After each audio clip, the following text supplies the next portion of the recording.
చెందకు భక్తుడా, ఈ మాయలోక ఛాయను చూచినప్పుడు. భయము చెందకు భక్తుడా, ఈ మాయలోక ఛాయను చూచినప్పుడు. భయము చెందకు, నీకు జయము దయచేయువాడు. భయము చెందకు, నీకు జయము దయచేయువాడు. దేవుడే యెహోవాయున్నాడు, నీ సాయమునకు దేవుడే. ప్రభు అయిన యేసుక్రీస్తు నామములో మీకు శుభాభివందనాలు. మత్తయి సువార్త 6వ అధ్యాయం 5వ వచనంలో దైవ గ్రంథంలో ఇలా చదువుతాము.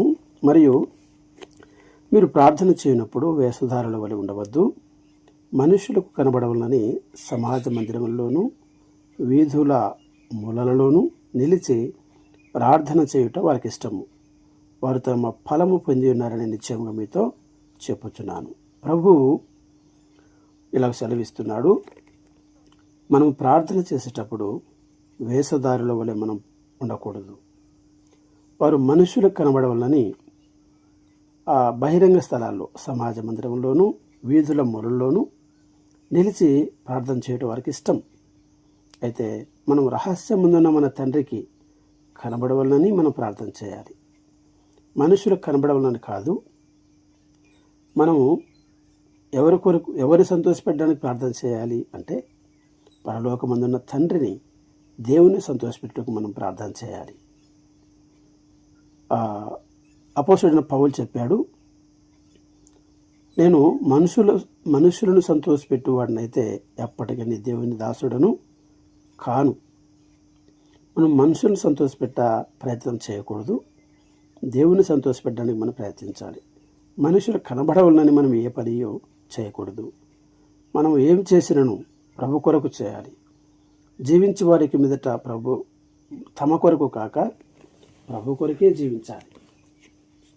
కాబట్టి ప్రభువు ఏం నేర్పిస్తున్నాడంటే మన ప్రార్థనా జీవితాన్ని ఆత్మీయమైనదిగా, ఆత్మానుసారంగా, దైవ చిత్తానుసారంగా మన ప్రార్థన జీవితం ఉండాలి. మనుషులు వినాలని, మనుషులకు కనబడాలని మనం ప్రార్థన చేయకూడదని ప్రభు సెలవిస్తున్నాడు.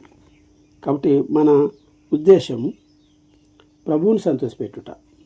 ప్రభు చెప్పాడు, ఈ ప్రజలు నా యొద్దకు మాట మాత్రం చేత నా యొద్దకు వస్తున్నారు, పెదవులతో నన్ను కనపరుస్తున్నారు, కానీ వారి హృదయము నాకు దూరంగా చేసుకుని ఉన్నారని యెషయా గ్రంథం 29వ అధ్యాయము 13వ వచనంలో రాయబడింది.